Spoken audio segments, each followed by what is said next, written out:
Updates जाणून घेण्यासाठी subscribe करा.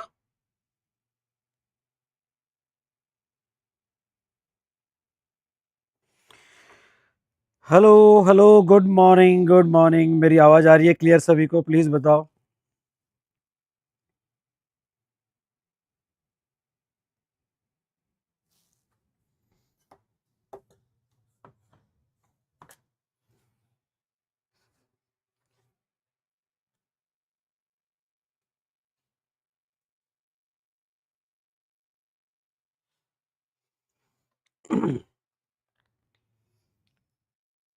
Well so good morning to all of you. कैसे दोस्तों आप सभी लोग? आई होप आप बहुत अच्छे होंगे और मैं भी बहुत अच्छा हूँ। तो चलिए आज के सेशन की शुरुआत करते हैं एक पॉजिटिव एनर्जी के साथ।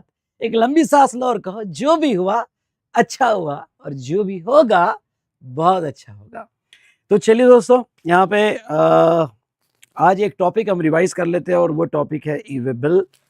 तो ई वे बिल जो है, यहाँ जनरली आप ये जो है थ्योरेटिकल टॉपिक अवॉइड कर देते हो, लेकिन मैं आज बहुत अच्छे से आपको समझाऊंगा। अमेजिंग रिवीजन होगी आज हमारी। ओके, अब इसके बाद आप ये टॉपिक नहीं छोड़ोगे और कंटिन्यूअस पिछले 4 एग्जाम में, ओके, जस्ट ये सितंबर वाला एग्जाम अगर छोड़ दिया जाए तो ईवे बिल पे क्वेश्चन पूछे जा रहे हैं और ईवे बिल ये टॉपिक आपको अच्छे से करके जाना है। आपको ये टॉपिक अभी छोड़ना नहीं है। ओके, आपको बिल्कुल अच्छे से करके जाना है। क्लियर? डन?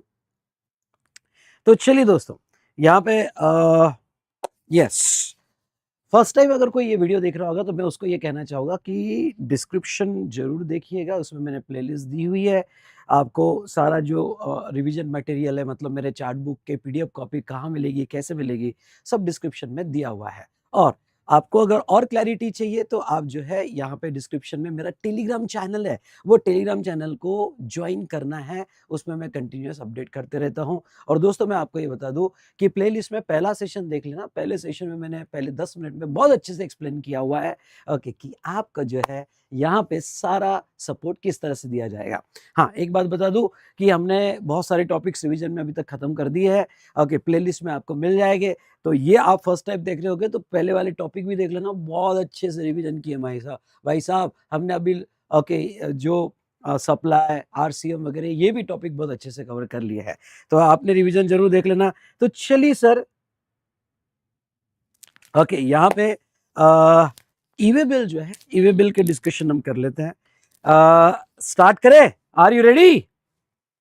चलो, सो दोस्तों आ जाओ ईवे बिल की तरफ। किधर ये फाइल खुल जा भाई, ईवे बिल की क्या खुल रहा है? ओके, अरे किधर गया ईवे बिल? हाँ, ये रहा। तो ये चार्ट बुक आपको दिया है, तो आपके पास डेफिनेटली होगा। नहीं तो आप ये चार्ट बुक जो है फिजिकल कॉपी हमारे वेबसाइट से vsmartacademy.com से बाय कर सकते हो। तो चलिए ईवे बिल पे आते हैं। ओके, पहला सवाल आपका ये है कि सर ईवे बिल होता क्या है? और बेसिकली मैं आपको बताऊं कि बहुत सारे स्टूडेंट्स को तो यही कंफ्यूजन होता है कि सर ई इनवॉइस और ईवे बिल में क्या डिफरेंस होता है। चलो पहले तो वो बता देता हूँ, ई इनवॉइस और ईवे बिल में क्या डिफरेंस होता है और ईवे बिल कैसे इसका जन्म हुआ। देखो, ई इनवॉइस कॉन्सेप्ट अलग है, ईवे बिल कॉन्सेप्ट अलग है। ओके, इनवॉइस क्या होता है? इनवॉइस होता है आपका सेल बिल। इनवॉइस होता है आपका सेल बिल, जो आप जो है, अब गवर्नमेंट क्या कहती है कि आप सेल करते हो, हाँ हम सेल करते हैं, उसका तो बिल बनाओगे ना, कस्टमर तो बिल मांगेगा ना, हाँ बिल बनाओगे। ओके, या इनवॉइस बनाओगे, तो वो टैक्स इनवॉइस जो आप बनाओगे, आपके गुड्स का डिटेल, उसकी प्राइस एंड बाकी सब, ये जो है ना, यहाँ पे ये इलेक्ट्रॉनिकली बनाओगे। मतलब क्या, अब तुम हाथ से लिखने वाले नहीं बनाओगे, गवर्नमेंट पोर्टल से बनाओगे, उसको ई इनवॉइस कहते हैं। हम इनवॉइस नहीं डिस्कस कर रहे, हम ई वे बिल डिस्कस कर रहे हैं। अब ये ई वे बिल क्या होता है, थोड़ा मैं आपको ये समझाना चाहूंगा। ई वे बिल यानी क्या होता है। जैसे क्या होता था, ओके, ई वे बिल कॉन्सेप्ट जब नहीं था तो बहुत परेशानी थी। क्या परेशानी थी? जैसे आपने वो ऐड देखा होगा कि मैं बहुत बड़ा परेशान था, ओके, टैक्स चोरी हो रहा था। तो यहाँ पे चोरी क्या हो रहा था, मैं आपको ये बता दूं। जैसे कंसाइनर और कंसाइनी, ओके, यहाँ इन दोनों में बहुत से फेक बिल बन रहे थे फॉर आईटीसी। मतलब यार, कंसाइनी क्या कहता था, एक काम कर, तू एक बिल भेज दे, मुझे आईटीसी के लिए हेल्प हो जाएगा। ओके, मैं तुझे कुछ कमीशन दे दूंगा, मुझे गुड्स नहीं चाहिए, सिर्फ इनवॉइस भेज दे, मुझे आईटीसी लेना है।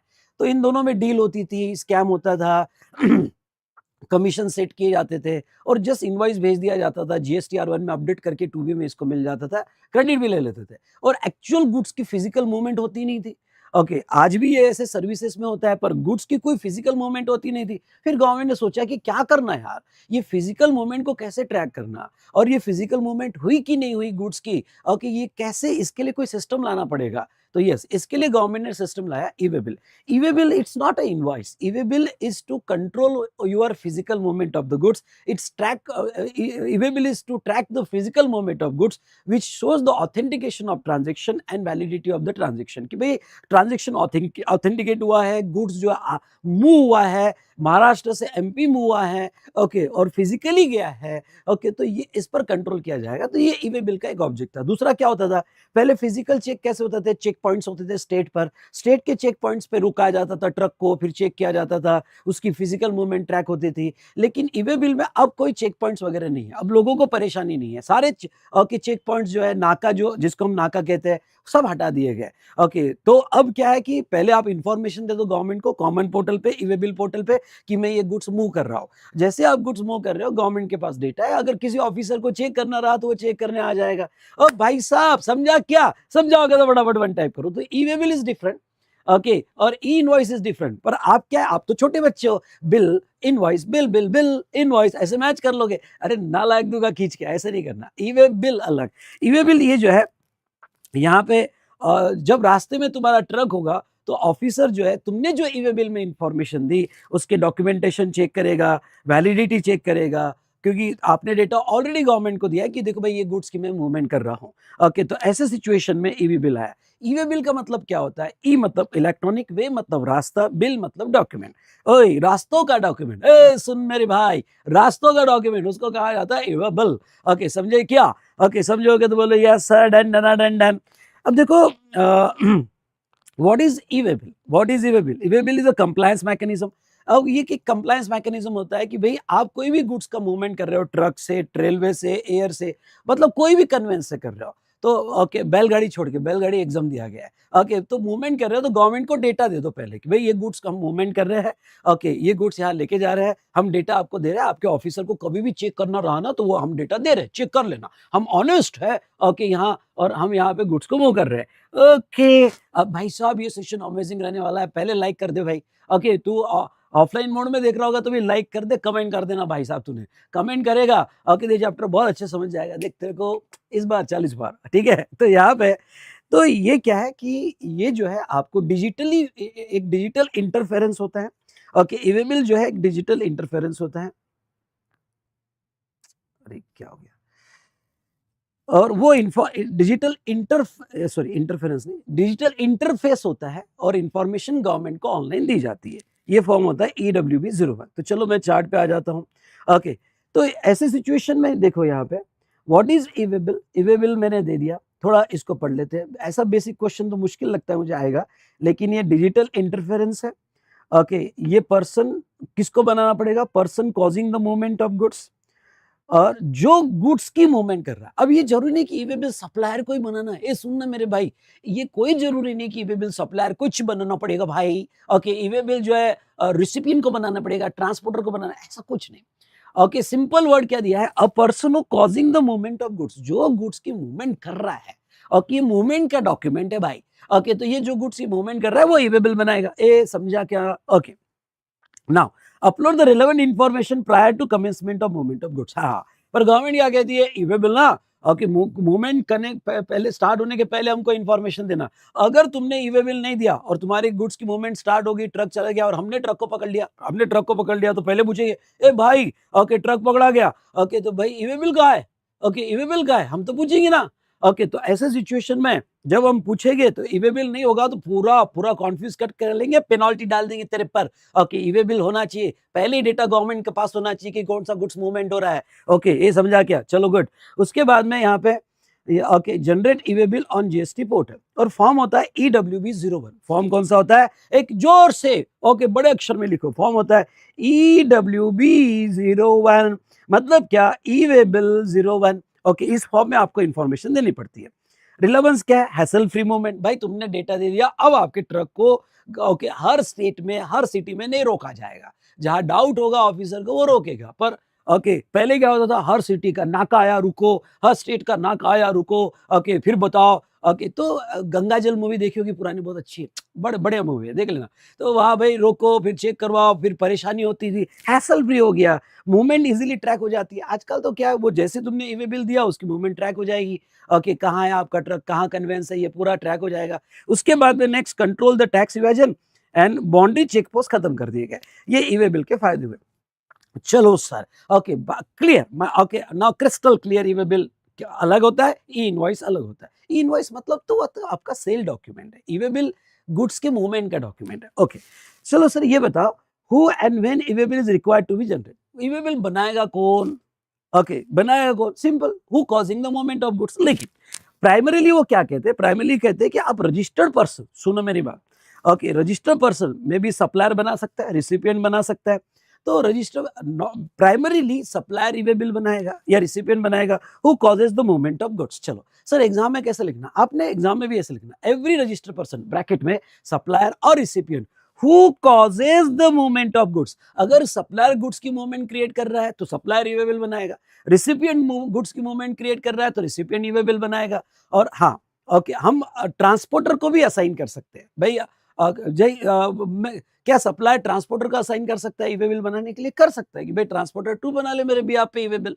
ओके, तो सप्लायर और recipient who causes the movement of goods. बस माइंड में ऐसा सोचो कि आप एग्जाम में लिख रहे हैं कि सवाल आया who will generate the E way bill, तो आप ऐसा लिख रहे हो। ओके, एवरी रजिस्टर्ड पर्सन, पहले वर्ड आना चाहिए रजिस्टर्ड पर्सन, सप्लायर और recipient who causing the movement of goods E way bill बनाएगा। अभी एक सवाल है, ओके सर ये बताओ, ई वे बिल अगर मूवमेंट ऑफ गुड्स है, समझ लो मैं सेल कर रहा हूं और सेल में गुड्स की मूवमेंट हो रही, तो वो तो ठीक है सर, ई वे बिल का ऑब्जेक्ट है गुड्स की मूवमेंट को ट्रैक करना, तो ऐसे केस में वहां ई वे बिल बना लिया। सर अगर मैं सेल नहीं कर रहा हूं, ओके, मैं अपने ब्रांच को ट्रांसफर कर रहा हूं, ओके, स्टॉक ट्रांसफर है, डीडीपी ट्रांसफर है, कोई सिंगल रजिस्ट्रेशन में अनदर ब्रांच को ट्रांसफर है, मतलब सप्लाई नहीं है सर, सप्लाई नहीं है, जस्ट स्टॉक ट्रांसफर है, okay, under same branch and etcetera. या फिर CTP, casual taxable person, NRTP, non resident taxable person, एक स्टेट से दूसरे स्टेट में एग्जीबिशन में गुड्स लेके जा रहा है, ओके, या जॉब वर्क को जा रहा है, तो अगर मेरा सप्लाई नहीं भी होगा तो भी ई वे बिल बनाना पड़ेगा। तो भाई साहब लॉ क्या कहता है, okay, in relation to supply, supply होगा तो भी ई वे बिल बनाना पड़ेगा। गुड्स का, सर्विस का ई वे बिल नहीं होता है, गुड्स का होता है, ओके, गुड्स का ई वे बिल होता है मेरे भाई। ओके, तो इन रिलेशन टू सप्लाई। दूसरा reason, other than supply, supply नहीं भी होगा, केस स्टडी एग्जाम में आ सकते हैं और आपको 2-3 लाइन की केस स्टडी बना के देंगे क्या कि भाई ओके, बंदे ने जो है गुड्स जो है स्टॉक ट्रांसफर किया, अपनी ब्रांच को दिया, डीडीपी नहीं है पर गुड्स की मूवमेंट हो रही है, ओके, तो क्या उसको ई वे बिल बनाना पड़ेगा, या वो जॉब वर्कर को भेज रहा है, क्या ई वे बिल बनाना पड़ेगा? भाई सप्लाई नहीं भी होगा लेकिन गुड्स की मूवमेंट हो रही ना, तो ई वे बिल बनाना पड़ेगा। और due to inward supply from URP, अगर समझ लो आपने यूआरपी से खरीदा, इनवर्ड मतलब खरीदा, ओके, तुमने यूआरपी से खरीदा, तो ऐसे सिचुएशन में जो खरीदने वाला रजिस्टर्ड पर्सन है उसको ई वे बिल बनाना पड़ेगा। तो सप्लाई हो, अदर देन सप्लाई हो, या फिर इनवर्ड सप्लाई फ्रॉम यूआरपी हो, ओके, आपको ई वे बिल बनाना पड़ेगा। समझा क्या?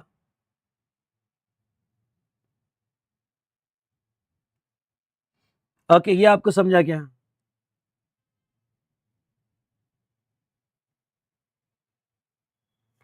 ओके, सो चलो ये मैंने कहा। हाँ, मैं आपको ये बता दूं, वी स्मार्ट एकेडमी में आपको सारी आरआर बैच आएगी। अभी हमने जीएसटी की चालू किया, सुनो, अभी हमने जीएसटी की चालू किया है, अकाउंट्स की चालू हो चुकी है, आपको टैक्स की भी आरआर बैच आएगी, डोंट वरी। समझा होगा तो जोर से 1 टाइप करो और लाइक करो, ओ भाई साहब लाइक करो। चलो उसके बाद में अब देखो इसकी कंडीशन क्या है। अब देखो मैंने ना चॉकलेट बेची, मैंने चॉकलेट दिया किसी को और गुड्स की चॉकलेट की मूवमेंट हुई, 10 रुपए की चॉकलेट है, 10 रुपए की चॉकलेट है, तो ई वे बिल बनाएंगे क्या? ई वे पोर्टल पे जाएंगे, ई वे बिल पोर्टल पे जाएंगे, फिर ई वे बिल बनाएंगे। ये छोटे छोटे ट्रांजेक्शन के ई वे बिल बनेंगे क्या? बोलो यस और नो? नहीं। ओके, नहीं, छोटे छोटे ट्रांजेक्शन के ई वे बिल नहीं बनेंगे।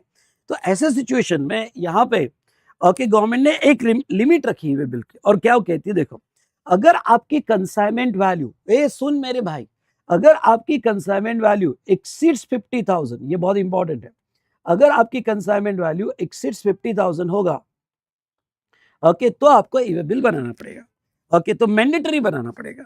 तो देखो, तो यहाँ 2 कॉन्सेप्ट जन्म होते हैं, एक वॉलंटरी और एक मैंडेटरी। अब कोई आपके पास आ रहा है और कह रहा है, ओके सर आप तो चार्टर्ड अकाउंटेंट, कॉस्ट अकाउंटेंट हो या कंपनी सेक्रेटरी हो, ओके, और हमें ये बताओ कि मैं जो गुड्स की मूवमेंट कर रहा हूँ, कंसाइनमेंट वैल्यू 10,000 का गुड्स है सर। एक यहाँ पे डेस्कटॉप है, डेस्कटॉप मूव कर रहा हूँ मैं, ओके 10,000 का गुड्स है, तो क्या मुझे ईवे बिल बनाना पड़ेगा? आपको नहीं। 50,000 तक आपको फोर्सफुली ईवे बिल बनाने की जरूरत नहीं है। ओके, मतलब ये हुआ कि आपको बनाना है तो बनाओ। तो voluntary generation, even if consignment value is 50,000 और लेस, सुनो, okay okay, value 50,000 or less, even if consignment value of rupees 50,000 or less, तो आप वॉलेंटरी है, आपके ऑप्शन पे आप ईवे बिल बना सकते हो। लेकिन मैंडेटरी कब हो जाएगा? अगर consignment value exceeds, mandatory 3 case में, 1, 2 एंड 3। ओके, अब देखो, अगर कंसाइनमेंट की वैल्यू 50,000 से ज्यादा होगी तो आपको ईवे बिल बनाने ही पड़ेंगे, ईवे बिल बनाने पड़ेंगे। ये जो भी स्टूडेंट कनेक्टेड है समझ रहा है क्या? समझ रहा है तो फटाफट, जितने भी स्टूडेंट कनेक्टेड है फटाफट वन टाइप करो, वन टाइप करो। मुझे इंटरेक्शन चाहिए, सिर्फ सुनना, वन साइडेड नहीं चाहिए। तो कंसाइनमेंट वैल्यू एक्सीड्स 50,000 होगा तो आपको ईवे बिल बनाना पड़ेगा। लेकिन सेकंड बेटा, अब मैं आपको बताता हूं, ये लर्न करके जाना, जॉब वर्क और हैंडीक्राफ्ट गुड्स, जॉब वर्क और हैंडीक्राफ्ट गुड्स। वैसे तो कोई भी गुड्स अगर आप मूव कर रहे हो, मे बी बाय ट्रक आप मूव कर रहे हो, ओके ट्रक से मूव कर रहे हो तो आपको ईवे बिल बनाना पड़ेगा। आप ट्रेन से मूव कर रहे हो तो ईवे बिल बनाना पड़ेगा। ओके, आप बाय एयर मूव कर रहे हो तो ईवे बिल बनाना पड़ेगा। ओके, तो कोई भी गुड्स आप मूव कर रहे हो तो आपको ईवे बिल बनाना पड़ेगा। लेकिन मैं आपको जस्ट ये बताना चाहता हूं कि यहाँ पे दो ऐसी केसेस है जहां पे वैल्यू लिमिट अप्लीकेबल नहीं होती है। सुनो, दो ऐसी केसेस है जहां वैल्यू लिमिट अप्लीकेबल नहीं होती है, मतलब वहां कंपलसरी ईवे बिल बनाने ही पड़ते हैं। कौन सी ऐसी दो केसेस? पहला, अगर आप जॉब वर्क को भेज रहे हो, आप जॉब वर्क के लिए भेज रहे हो, तो प्रिंसिपल या जॉब वर्कर जो भी रजिस्टर्ड होगा, अगर वो इंटरस्टेट मूवमेंट करता है, मतलब अगर जॉब वर्क को दे रहे हो और जॉब वर्कर इंटरस्टेट, इंट्रा नहीं, इंटरस्टेट मूवमेंट करता है, या हैंडीक्राफ्ट गुड्स है, ध्यान से सुनना, हैंडीक्राफ्ट गुड्स है, and person exempted from obtaining registration under 24(1) और 2, और वो इंटरस्टेट मूवमेंट है, तो ऐसे केस में आपको ईवे बिल बनाने ही पड़ेंगे, आपको ईवे बिल बनाने पड़ेंगे। अगर इंटरस्टेट मूवमेंट होगा तो e way bill is required to respect irrespective of the consignment value. अब इस चीज को थोड़ा समझने की कोशिश करो, और ये वाले पॉइंट में थोड़ा आपको इलैबोरेट कर देता हूं। अब देखो क्या, समझ लो, ओके आप महाराष्ट्र पुणे में हो सप्लायर, और ये जॉब वर्क के लिए, जॉब वर्क के लिए जॉब वर्कर को भेज रहा है गुड्स, और इंटरस्टेट मूवमेंट कर रहा है, सुनना, इंटरस्टेट मूवमेंट कर रहा है। अब जॉब वर्क के लिए भेज रहा है, या जॉब वर्क होगा और गुड्स बाद में वापस आ जाएगा। तो लॉ ये कहता है कि अगर जॉब वर्क के लिए भेजा गया तो इसका मैंडेटरी ईवे बिल बनाना ही पड़ेगा, ईवे बिल बनाना पड़ेगा। शिप के केस में भी बनाना पड़ता है बेटा, कोई भी कन्वेंस तो आपको ईवे बिल बनाना पड़ता है, तो मैंडेटरी ईवे बिल बनाना ही पड़ेगा इररिस्पेक्टिव वैल्यू। यानी अगर ये माल 5,000 का भी माल होगा और इंटरस्टेट जा रहा होगा तो आपको ईवे बिल बनाना पड़ेगा, और बाद में वो प्रोसेस करके आ जाएगा। ओके, दूसरा वो क्या कहते हैं, समझ लो आप उत्तराखंड में हो, ओके उत्तराखंड में हो, और उत्तराखंड का कोई बंदा सप्लायर, अब मैं आपको पूरा स्टेप बाय स्टेप बताता हूं। उत्तराखंड का कोई supplier handicraft goods, okay handicraft goods बनाता है, और वो अपना हैंडीक्राफ्ट गुड्स बेचने के लिए दूसरे स्टेट में जाता है, इंटरस्टेट, ओके इंटरस्टेट में जाता है हैंडीक्राफ्ट गुड्स लेके, तो और ये हैंडीक्राफ्ट गुड्स वहां पे अपना गुड्स बेचता है, क्योंकि उनके स्टेट में तो जैसे शॉल बन रही है, ओके हैंडीक्राफ्ट गुड्स हाथ से बनाई हुई शॉल है, तो उनके स्टेट में तो बिजनेस होता ही नहीं है, वो दूसरे स्टेट में जाते हैं। तो सबसे पहले कुछ लॉ मैं आपको एग्जाम करता हूँ, सॉरी एक्सप्लेन करता हूँ। सेक्शन 24 रजिस्ट्रेशन चैप्टर देखोगे तो सेक्शन 24 कहता है कि जब भी आप इंटरस्टेटमेंट, 24 कहता है कि जब भी आप इंटरस्टेट सप्लाई करते हो गुड्स का तो आपको कंपलसरी रजिस्ट्रेशन लेना पड़ता है, और उसको एक्सेप्शन है, उसको एक्सेप्शन है हैंडीक्राफ्ट गुड्स। अगर आपके हैंडीक्राफ्ट गुड्स हो गए और आप इंटरस्टेट जा रहे हो तो यहाँ ओके इसको सेक्शन 24 का okay compulsory registration, compulsory registration is not applicable, not applicable for interstate movement, सुनना, for interstate movement, interstate movement,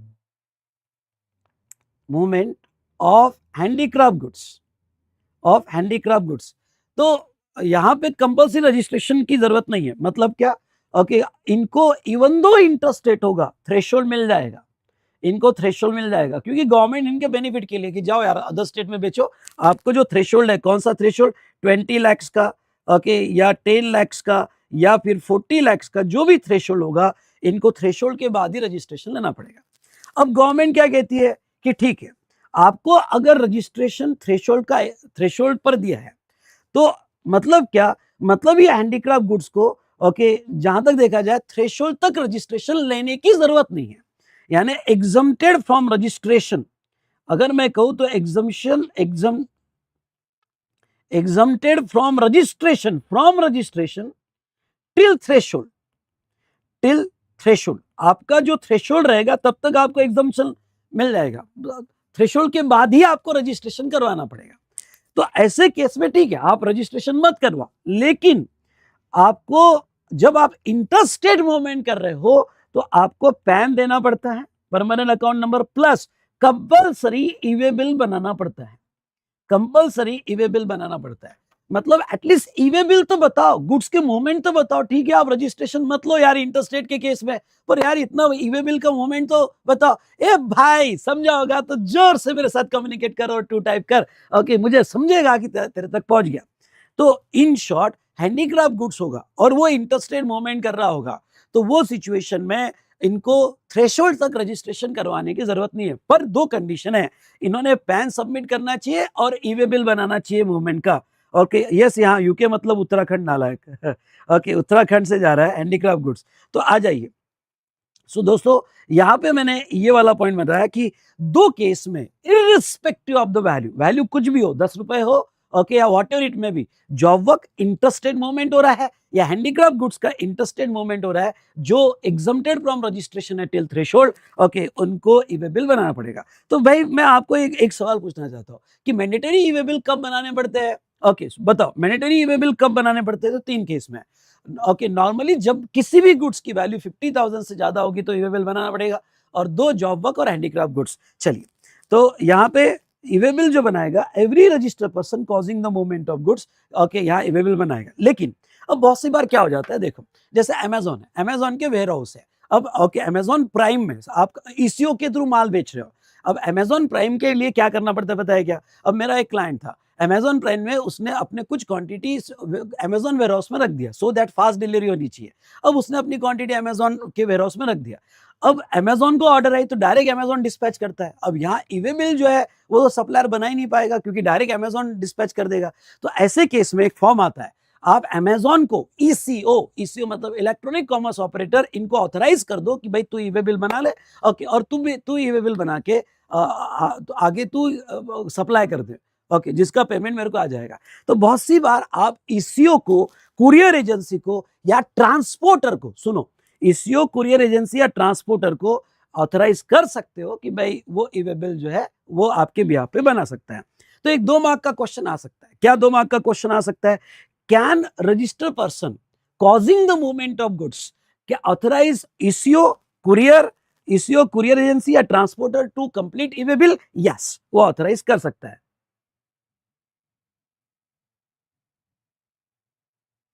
okay, अब एक आपका सवाल होगा, सर अगर ये तो आपने 2 एग्जाम्पल जो लिए वो तो यहाँ पे इंटरस्टेट के लिए। अब जॉब वर्क के केस में इंट्रा होगा तो कंपलसरी ईवे बिल नहीं, इंट्रा में 50,000 तक की लिमिट मिल जाती है। सुनो, इंट्रा में 50,000 की लिमिट मिल जाती है, ये स्पेसिफिकली तब अप्लीकेबल है जब इंटरस्टेट मूवमेंट होगा। डन। चलो, उसके बाद में नेक्स्ट यहाँ पे देखते हैं details in e-way bill. Okay sir, ये एग्जाम पे लर्न करना है क्या? कोई जरूरत नहीं है, नॉलेज के लिए keep in, okay, just for knowledge, ये लर्न मत करना, just for knowledge. Okay, knowledge के लिए यहाँ पे लिख दो। अब देखो, details in e-way bill, e-way bill में 2 पार्ट होते हैं। जब आप ईवे बिल पोर्टल पे जाते हो और जब ईवे बिल ओपन करते हो तो उसके 2 पार्ट ओपन होते हैं, पार्ट ए और पार्ट बी। इसका नॉलेज जरूर रखना क्योंकि इसके रेफरेंसेस सब आगे आने वाले। पार्ट ए क्या कहता है, अब जैसा आप अपने क्लाइंट का ईवे बिल बना रहे हो, आपके पास क्लाइंट आ गया, सर मैं गुड्स की मूवमेंट कर रहा हूँ, ईवे बिल बना के दो, क्योंकि बिना ईवे बिल के अगर लेके गया और ट्रक पकड़ा गया तो मेरा माल जाएगा। तो ऐसे सिचुएशन में देखो यहाँ पे वो क्या कहते हैं, जब पार्ट ए में सप्लायर का जीएसटीएन आप दोगे, ओके, जो भी जीएसटी नंबर होगा, प्लेस ऑफ डिस्पैच, कहां से डिस्पैच हो रहा है उसका पिन कोड दोगे, सिर्फ पोस्टल पिन कोड दोगे आप, okay, dispatch. Bill to shift होगा तो बिल टू शिफ्ट की डिटेल्स आपको देनी पड़ेगी, किसको बिल टू होगा, किसको शिफ्ट होगा। जीएसटी ऑफ रिसिपिएंट, रिसिपिएंट का जीएसटी होगा तो उसकी डिटेल्स दोगे। प्लेस ऑफ डिलीवरी, तो आप सब बताओगे आपका जीएसटी क्या है, कहां से डिस्पैच हुआ, रिसिपिएंट का जीएसटी क्या है अगर होगा तो, डिलीवरी कहां देना है उसका पिन कोड। उसके बाद में डॉक्यूमेंट नंबर, डॉक्यूमेंट नंबर क्या होता है, अगर आपने इनवॉइस बना होगा तो टैक्स इनवॉइस का नंबर, आपने बिल ऑफ सप्लाई बनाया होगा तो बिल ऑफ सप्लाई का number, bill of supply composition scheme, composition scheme में बिल ऑफ सप्लाई होता है, या एग्जाम सप्लाई होगा तो बिल ऑफ सप्लाई होता है, delivery challan, bill of entry, जो भी डॉक्यूमेंट्स उसके साथ अटैच होगा, ओके, चालान अटैच होगा तो चालान का डिटेल सारा उसमें आपको देना पड़ेगा। डॉक्यूमेंट डेट, कब आपने इनवॉइस कौन से दिन का बनाया, उसके बाद में वैल्यू ऑफ गुड्स, हाँ ये इसको कहते हैं कंसाइनमेंट वैल्यू। तो वैल्यू ऑफ कंसाइनमेंट समझ लो यहाँ पे 70,000, तो आपने वैल्यू ऑफ गुड्स 70,000 दे दिया, वैल्यू ऑफ गुड्स 70,000 दे दिया। उसके बाद में एचएसएन कोड, एचएसएन कोड जो है तो यहाँ पे अगर 5 करोड़ के ऊपर टर्न होगा तो 4 डिजिट का, अबव सॉरी बिलो 5 करोड़ होगा तो 4 डिजिट, अबव 5 करोड़ होगा तो 6 डिजिट। तो ये आपको जो भी जो आपका गुड्स जा रहा है ना, किसका है, कहां से डिस्पैच हुआ, किसको देना है, इसका डॉक्यूमेंट का डिटेल्स, वैल्यू क्या है, एचएसएन कोड क्या है, ये सारा गुड्स का इंफॉर्मेशन गवर्नमेंट को पहले देना पड़ेगा। यानी इन ट्रांजिट अगर ट्रक रोका गया तो भाई साहब ईवे बिल जो है, ओके, ईवे बिल आप दिखा दोगे। ये तो पार्ट बी है, पार्ट ए हुआ। अब आते हैं पार्ट बी पे।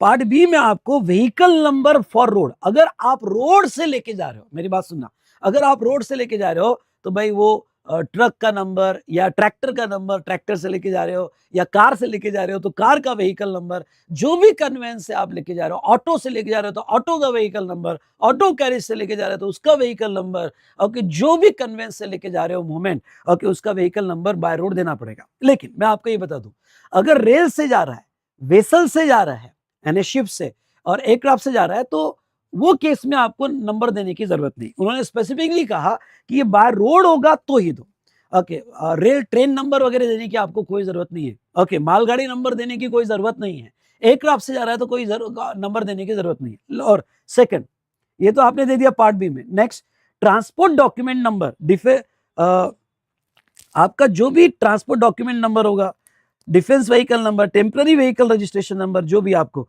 तो ट्रांसपोर्ट डॉक्यूमेंट नंबर यानी क्या, जैसा आप अगर रेलवे से लेके जा रहे हो तो आरआर नंबर कोड करना पड़ता है। अगर आप ट्रक से लेके जा रहे हो तो लॉरी रिसिप्ट या फ्रेट नोट नंबर, ओके, वो आपको देना पड़ता है। तो ये सारी डिटेल्स आपको यहाँ पे देनी पड़ती है। सर ये लर्न करना है क्या? बिल्कुल नहीं, ओके, पर नॉलेज के लिए याद रखना। पर नीचे वाली चीज आपको लर्न करना पड़ेगा, इसके ऊपर 2 मार्क का क्वेश्चन आया। अब नीचे क्या, information in part B is optional in following cases, in following case. अब देखो एक सवाल क्या आता है, सवाल आपका ये आता है बहुत सी बार। अब मैं ये चीज आपको बताने जा रहा हूं, ध्यान से सुनना। अब देखो यहाँ पे मेरी इलेक्ट्रॉनिक शॉप है, मोबाइल की शॉप है, और मेरे को मोबाइल यहाँ से मेरे को 10 मोबाइल का ऑर्डर आया, ओके, 10 मोबाइल का ऑर्डर आया, या समझ लो 50 मोबाइल का ऑर्डर आया। अब 50 मोबाइल का ऑर्डर आया सूरत से। तो महाराष्ट्र में पुणे में मेरी शॉप है, मोबाइल का शॉप है, और 50 मोबाइल्स का मेरे को ऑर्डर आया, 50 मोबाइल्स का ऑर्डर आया। अब देखो मैंने सूरत कोई ट्रक जा रहा है क्या देख रहा हूं, हाँ, एक जो ट्रांसपोर्टर है, एक ट्रांसपोर्टर है, पुणे के बाहर है, 30 किलोमीटर्स अवे। तो उसको कॉल किया, यार मोबाइल का मैंने पैक बनाया हुआ है, एक पैक है, बड़ा पैक है, वो भेजना है सूरत। तो ट्रांसपोर्टर ने कहा, सर हमारा ट्रक अभी दोपहर को 2 बजे निकल रहा है, सर ट्रक जा ही रहा है, ओके, तो आप इसमें भेज सकते हो, अभी जा रहा है, इसके बाद जो ट्रक जाएगा हमारा ना, वो 4 दिन बाद जाएगा, आपको अर्जेंट भेजना है तो माल भेज दो आप। अब क्या हुआ, मैंने कहा सर एक काम करो ना, ट्रक लेके आ जाओ ना अंदर, ओके, मेरे शॉप के पास, ओके, यहाँ से लेके जाओ ना। तो उसने कहा सर नहीं, अभी डे में ट्रक सिटी में अलाउड नहीं है, ओके, तो मैं ट्रक वहां नहीं भेज सकता, और वो भी आपके एक बॉक्स के लिए तो बिल्कुल नहीं भेज सकता। आप एक छोटा कैरेज ऑटो कैरेज करो, ये छोटा ऑटो कैरेज करो, और छोटे ऑटो कैरेज में वो बॉक्स रख दो मोबाइल का। वो ओके, ये 30 किलोमीटर तक हमारा, क्योंकि कार्गो उसका जो ट्रांसपोर्टर का हब है वो सिटी के बाहर है, वो ये 30 किलोमीटर का एरिया है, okay, with in the same state. तो आप लेके आ जाओ, फिर मैं आपका जो है लोड कर लूंगा, तब तक आप छोटे ऑटो कैरेज से भेज दो। अब सवाल क्या है कि ये छोटे ऑटो कैरेज से जो भेजा, ओके, और 30 किलोमीटर सिटी के बाहर, क्या इसका भी ई-वे बिल बनाना पड़ेगा क्या सर? इसका भी ई-वे बिल बनाना पड़ेगा क्या? Answer is yes. अगर वैल्यू 50 मोबाइल है और 50 मोबाइल की वैल्यू अगर 50,000 से ज्यादा होगी, तो ये छोटे से ये छोटा छोटा ऑटो गैरेज है, उसका भी ई-वे बिल बनाना पड़ेगा, और जो ये ट्रक में जा रहा है इसका भी ई-वे बिल बनाना पड़ेगा। यानी सर यहाँ दो दो ई-वे बिल बनाने पड़ेंगे। हाँ, दो मूवमेंट है, दो मूवमेंट है, एक आपका जो है वहां तक जा रहा है और वहां से फिर आगे जा रहा है, तो आपको दो मूवमेंट हुई, तो दो ई-वे बिल बनाने पड़ेंगे। पर गवर्नमेंट क्या कहती है, अगर आपका ट्रांसपोर्ट 50 किलोमीटर तक होगा, okay, from your place of business to transporter place 50 kilometre का ट्रांसपोर्ट होगा, तो ई-वे बिल तो आपको बनाना पड़ेगा, नो डाउट ई-वे बिल आपको बनाना पड़ेगा इस मोमेंट ऑफ गुड्स का। लेकिन इसमें से पार्ट ए की इंफॉर्मेशन दे दो, पार्ट बी की इंफॉर्मेशन नहीं भी दिया, ऑप्शनल है। पार्ट बी की information and vehicle number and that document number वगैरह नहीं भी दिया तो भी चलेगा। ओके, फिर ये जो है यहाँ पे सूरत पहुंचा, ओके, ये गुड सूरत पहुंचा, ट्रांसपोर्टर का जो ओके प्लेस है, वेयर हाउस में वो पहुंच गया सूरत में, ओके, और वो कस्टमर का था, ओके, जो भी कस्टमर का था, तो उसने ट्रांसपोर्टर को कॉल किया, अरे लेके आ जाओ। ट्रांसपोर्टर का मैं नहीं लेके आ रहा तेरे यहाँ, ओके, एक छोटा ऑटो कर, और ये ऑटो जो है, ये ऑटो से तेरा गुड्स भेज देता हूं मैं। तो ये जो छोटा ऑटो बना रहा है, okay, from transporter place to recipient place, तो इसका भी ई-वे बिल बनाना पड़ेगा। ओ भाई साहब, ओके, इसका भी ई-वे बिल बनाना पड़ेगा। लेकिन अगर ये डिस्टेंस 50 किलोमीटर से कम होगा, 50 किलोमीटर से कम होगा, तो वो सिचुएशन में आपको okay part A he complete करना पड़ेगा, ओके, पार्ट बी नहीं भी दिया तो भी चलेगा। तो आपके प्लेस से ट्रांसपोर्टर के प्लेस तक, या ट्रांसपोर्टर के प्लेस से आपके प्लेस तक, ओके, अगर डिस्टेंस 50 किलोमीटर के नीचे होगा तो आपको ई-वे बिल बनाने की जरूरत नहीं है। अगर समझा होगा तो जोर से, ये पॉइंट बहुत अच्छा था, प्लीज ओके, जो भी कनेक्टेड है आप अपना रिप्लाई करना, समझा होगा तो 3 टाइप करो। तो ऐसे केस में क्या कैसे देखो, if a distance up to 50 kilometres within a state, okay, यानी सेम स्टेट में, इंटरस्टेट नहीं, सेम स्टेट में डिस्टेंस 50 किलोमीटर होगा, और UT in case of transportation from place of business to transporter place और वाइस वर्सा, तो B part e way bill बनाना पड़ेगा, ई-वे बिल बनाना पड़ेगा, लेकिन पार्ट बी ऑप्शनल है। यानी यहाँ पे ई-वे बिल बनाना पड़ेगा, ओके, बनाना पड़ेगा, बट पार्ट बी ऑप्शनल है, पार्ट बी ऑप्शनल है, ओके, यानी पार्ट बी की ये दो इंफॉर्मेशन नहीं भी दी तो भी चलेगा। ओके, तो चलिए, तो ये हुआ हमारा जनरल डिस्कशन, और ई-वे बिल के पॉइंट्स क्या होने चाहिए। No, the next discussion is very very very very important, और वो क्या है, डिटर्मिनेशन ऑफ वैल्यू। भाई साहब, इन्होंने क्या बोला, इन्होंने ये बोला कि यहाँ पे अगर तुम्हारी कंसाइनमेंट वैल्यू 50,000 से ज्यादा होगा तो ई-वे बिल बनाना पड़ता है। सर, ये कंसाइनमेंट वैल्यू कैसे निकाले, ओके, कंसाइनमेंट वैल्यू कैसे निकाले? तो ये लोग कहते हैं कि देखो, mandatory generation of e-way bill when value exceeds 50,000, तो कैसे निकालेंगे, एज पर सेक्शन 15। अब सेक्शन 15 में वो 3 बातें याद करो, 15(1), 15(2) एंड 15(3). एज पर सेक्शन 15 बोला मतलब 15(1) transaction value, price actually paid और पेबल, जो आपकी प्राइस है। 15(2) एडिशन करके, एडिशन में क्या, टैक्सेस ऐड कर देना, ओके। दूसरा जो है यहाँ पे मतलब जीएसटी छोड़ के बाकी सब ऐड कर देना। दूसरा आपका थर्ड पार्टी पेमेंट ऐड कर देना, उसके बाद में इंसिडेंटल एक्सपेंसेस ऐड कर देना, इंटरेस्ट ऐड कर देना, और subsidy link to the price other than government वो ऐड कर देना, और 15(3) में कोई डिस्काउंट होगा डिस्काउंट डिडक्ट कर देना। वो सारे कैलकुलेशन सेक्शन 15 के हिसाब से जो आप बनाओगे, जो declare in the invoice, bill of supply या डिलीवरी चालान, ओके, तो वो जो आप डिक्लेयर करोगे इनवॉइस में एज पर सेक्शन 15, वो वैल्यू ली जाएगी, इंक्लूड्स। अब इसकी खास बात क्या है मैं आपको बताऊंगा। खास बात यह है कि जब आप वैल्यू निकालोगे तो वैसे वैल्यू लेते वक्त हम सारे टैक्सेस ऐड करते हैं except GST, but only for e way bill. मेरी बात सुनना, फॉर ईवे बिल की वैल्यू निकालते वक्त आपको जो है जीएसटी भी ऐड करने पड़ेंगे। बाकी कोई केस में जीएसटी ऐड नहीं करने पड़ते हैं।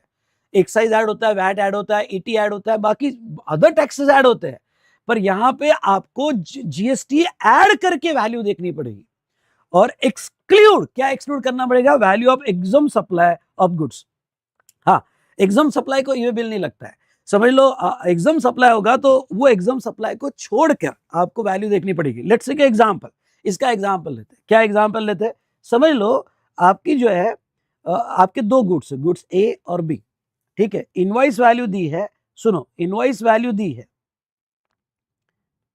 इनवॉइस वैल्यू यहाँ पे 45,000 दिया हुआ है और यहाँ पे 30,000 दिया है।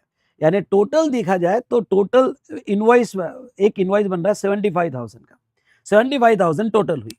उसके ऊपर GST, GST at the rate, तो यहाँ पे जीएसटी 18% और यहाँ पे एग्जाम, ये जीएसटी एग्जाम्प्ट है। तो जीएसटी अमाउंट कितना हुआ? तो जीएसटी अमाउंट आपका निकालो 45,000 का 18%, फटाफट निकालो।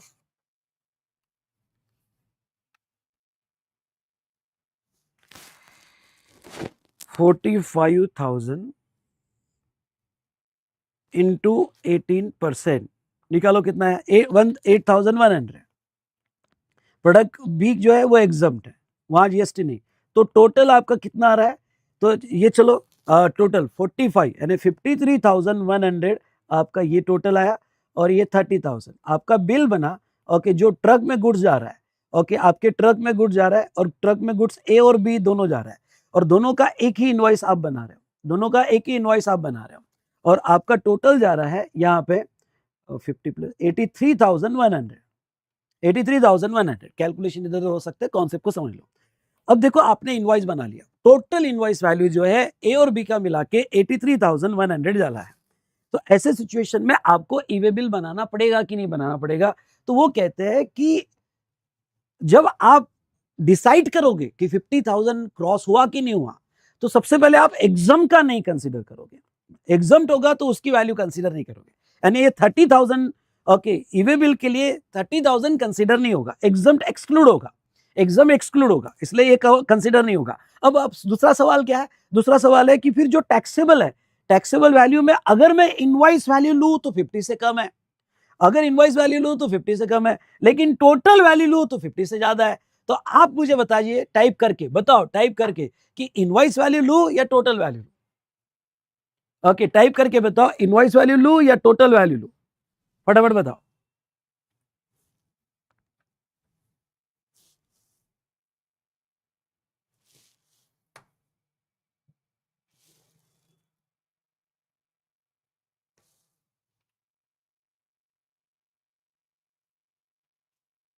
टोटल लेंगे, इनवॉइस वैल्यू नहीं लेंगे। जी, वो कहते हैं कि जीएसटी वगैरह होगा तो ये भी ऐड कर देना, तो जीएसटी ऐड करके हम टोटल लेंगे। Very good.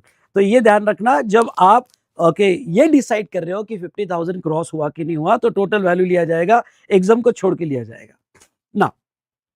उसके बाद में ये वाला पार्ट कीप इन प्रायोरिटी भी, ओके, मतलब रट्टा मत मारो, रीड कर लेना। व्हेन इवेबल इज रिक्वायर्ड, ये वाले पार्ट में कुछ बातें समझ लो। When E way bill is required to be generated, कब इवेबल जनरेट करना पड़ता है? अगर आपका रोड ट्रांसपोर्ट होगा तो भी करना पड़ेगा, रेल होगा तो भी करना पड़ेगा, एयर और वेसल होगा तो भी आपको इवेबल करना पड़ेगा। ऐसा नहीं कि सिर्फ रोड ट्रांसपोर्ट के केस में करना पड़ेगा। ओके, आपका कोई भी हो, यार क्या गड़बड़ हो रही है, जस्ट मिनट।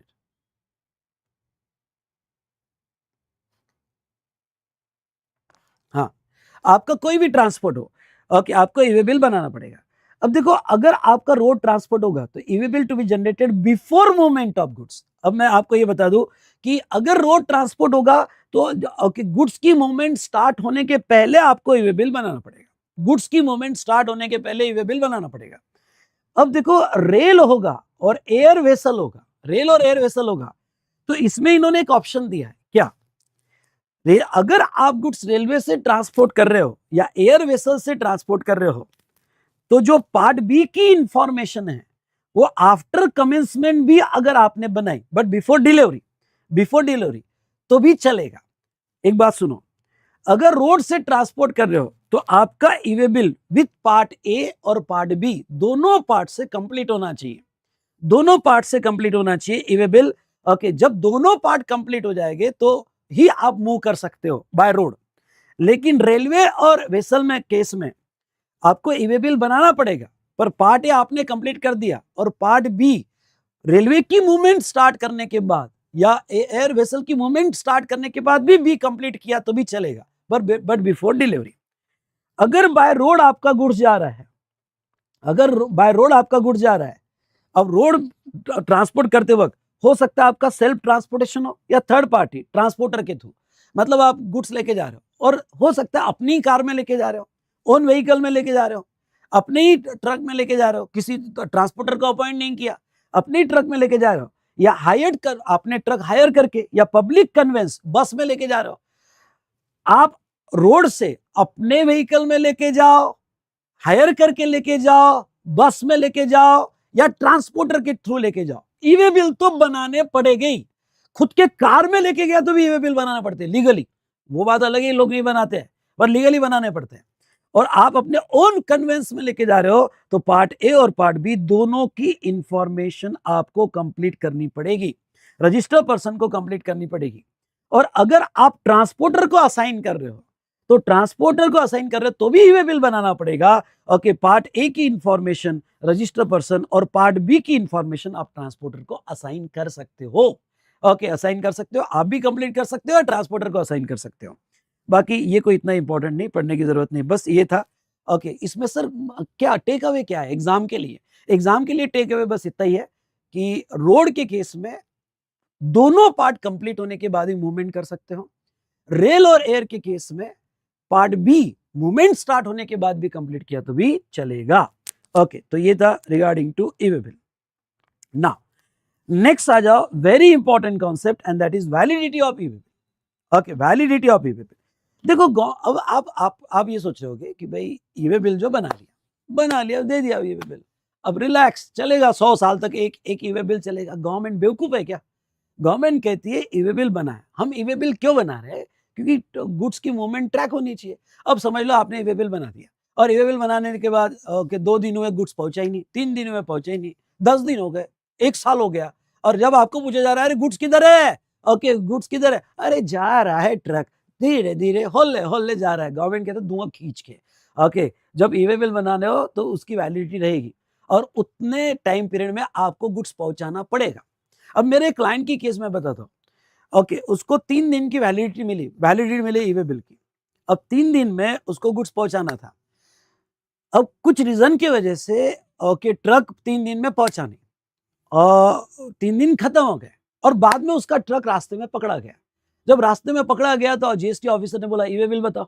ई वे बिल जब देखा तो टाइम पीरियड खत्म हो गया था, ई वे बिल इनवैलिड हो गया था। भाई साहब, ट्रक पूरा पकड़ा गया, गुड्स कॉन्फिस्केट किए गए, पेनल्टी लगाएगी।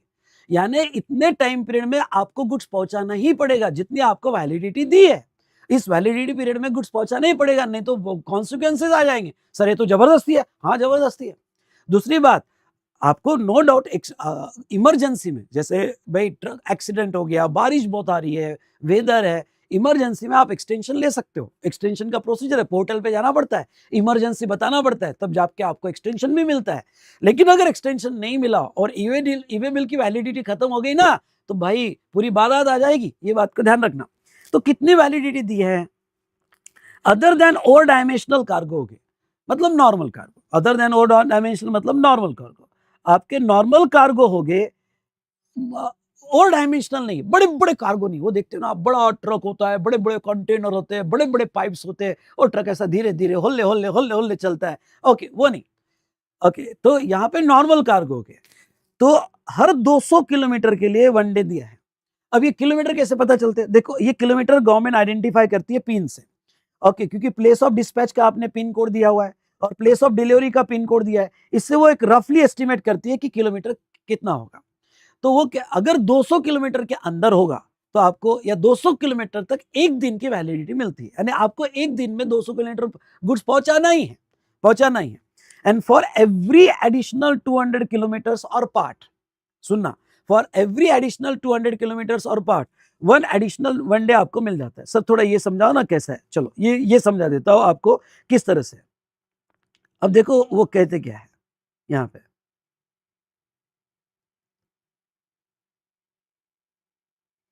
अब देखो, कंसाइनर से गुड्स कंसाइनी तक जा रहा है। ओके, किलोमीटर डिस्टेंस है 700 किलोमीटर। डिस्टेंस कितना है? 700 किलोमीटर। नॉर्मल कार्गो है, नॉर्मल कार्गो है। तो आपकी ई-वे बिल की वैलिडिटी कितनी होगी? वो कहते हैं हर 200 किलोमीटर के लिए एक दिन। टोटल मेरा कितना आ रहा है? 700 किलोमीटर। तो 200 200 200 मतलब 1 + 1 + 1 और एक्स्ट्रा एक भी दिन एक्स्ट्रा होता है। मेरा एक्स्ट्रा तो 100 किलोमीटर हो रहा है। एक किलोमीटर भी एक्स्ट्रा होता है। सुनो मेरी बात, 1 किलोमीटर भी एक्स्ट्रा होता है तो यस, उसका भी आप ई-वे बिल, उसका आपको एक दिन मिल जाता है ई-वे बिल का। तो अगर ये 601 भी होता तो 4 डेज हो जाते हैं। तो आपको हर 200 किलोमीटर के लिए या पार्ट देयर ऑफ या उसके पार्ट के लिए एक दिन एडिशनल मिलते जाएगा। तो ऐसे आपको 4 डेज मिल जाएंगे। ये 4 डेज वाला समझा क्या? 4 डेज वाला समझा होगा तो जितने भी स्टूडेंट कनेक्टेड है 4 टाइप करो, फटाफट 4 टाइप करो। और in case of over dimensional cargo, सुनो, okay, in case of over dimensional cargo हर 20, क्योंकि ये ट्रक्स धीरे धीरे होल्ले होल्ले स्लो चलता है, ओके, इसलिए 20 किलोमीटर के लिए एक दिन दिया है और हर एडिशनल 20 किलोमीटर और पार्ट के लिए एक दिन दिया है। ये आपको लर्न करके जाना है। मल्टी मॉडल शिपमेंट आप पढ़ने की जरूरत नहीं, इवन क्वेश्चनर में भी दिया होगा तो पढ़ने की जरूरत नहीं है। मल्टी मॉडल शिपमेंट मतलब क्या? जहां कन्वेंस चेंज होते हैं, जिसमें एक लेग शिप में होता है। जैसे मुंबई से विशाखापट्टनम जा रहा है तो मुंबई से ट्रक से जाएगा, फिर शिप में जाएगा और फिर शिप से वापस ट्रक में आएगा, तो एक लेग उसका शिप में होता है। तो ऐसे केस में आपको दोनों में से जो लिमिट सुटेबल होती है वो लिमिट ले लो। आपको 200 वाला लेना है तो वो ले लो, 20 लेना है तो ले लो, वहां कोई रिस्ट्रिक्शन नहीं है मल्टी मॉडल शिपमेंट में। चलो, अदर पॉइंट्स, ठीक है। Validity period shall be counted from the time at which e way bill has been generated after completion of part B. अब सर ये मेरे डेज कब से चालू हो गए? क्योंकि मेरे लिए अब डे बड़े इंपॉर्टेंट है सर, उतने दिन में नहीं पहुंचा तो पेनल्टी आ जाएगी। तो सर मेरे ये डेज कब से कैलकुलेट हो गए? अब ध्यान से सुनना, आपके डेज कब से कैलकुलेट हो गए? जब आपका ई-वे बिल कंप्लीट हो जाएगा। अब सर ई-वे बिल कंप्लीट हो जाएगा मतलब क्या? मतलब ये हुआ कि जिस दिन पार्ट बी कंप्लीट हो जाएगा तब से चालू होगा। अब मैं आपको ये बता दूं, मेरा एक क्लाइंट था और उसने ट्रांसपोर्टर को गुड्स हैंड ओवर किया था फ्राइडे को गुड्स हैंड ओवर किया, पार्ट ए कंप्लीट कर दिया। ओके, पार्ट ए ऊपर जो है उसने कंप्लीट कर दिया। ओके, सारी डिटेल्स पार्ट 8 में दे दी और पार्ट ए उसने कंप्लीट कर दिया। और ट्रांसपोर्टर को पूछा ट्रक कब निकलेगा? ट्रांसपोर्टर ने कहा सर आपने आज गुड्स दे दिया, मंडे को निकलेगा ट्रक। ओके, मेरा ट्रक मंडे को निकलेगा। तो फिर उसने क्या कहा कि देख, बी तू कंप्लीट कर ले।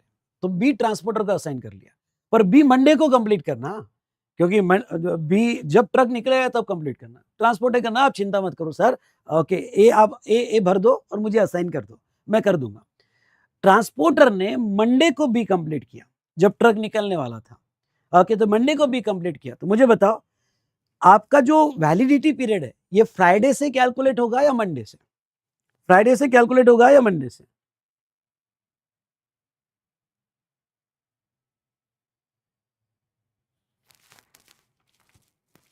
सर मैं आपका रिवीजन क्लास कर रही हो, क्वेश्चन सॉल्व कर रही हो, क्या मैं अच्छा स्कोर कर पाओगी? तो मैं आपको ये कहना चाहता हूँ, अगर रिवीजन क्लास में आपका हो रहा है और क्वेश्चन अच्छे सॉल्व हो रहे हैं तो बिल्कुल अच्छा स्कोर आप ला सकते हो। ओके, मंडे से, वेरी गुड। ओके, मंडे से जब आप पार्ट बी कंप्लीट करोगे तब से आपका टाइम पीरियड चालू होगा। उसके बाद में वैलिडिटी ऑफ ई-वे बिल में be extended with in 8 hours from the time of expiry. अगर आपको नहीं पहुंचा इतने टाइम पीरियड में तो आप क्या इसको एक्सटेंशन ले सकते हो? हाँ, जब भी वैलिडिटी आपकी ई-वे बिल की खत्म होगी उसके 8 घंटे में आपको 8 आवर्स में अप्लाई करना पड़ेगा फॉर एक्सटेंशन।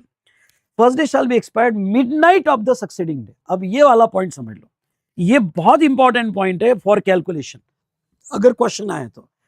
अब आपका जो फर्स्ट डे होगा ना, यहां पे जो डे कैलकुलेशन होता है वो मिडनाइट से होता है।